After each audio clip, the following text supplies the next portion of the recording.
mga taong nagsisimba, pero ang ugali naman parang hindi nagsimba.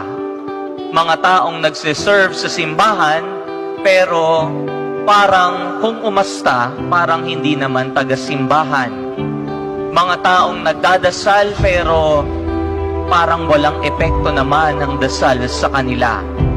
And this speaks of prioritizing what is external rather than the internal. Aanhin mo ang magmukhang banal ka sa iba, subalit hindi naman pala ito totoo sa iyong buhay. Being religious but not spiritual.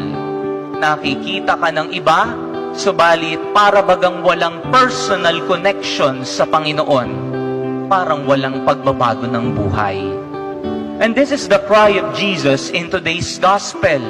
Huwag kang magpakitang tao. Huwag kang magpakitang tao.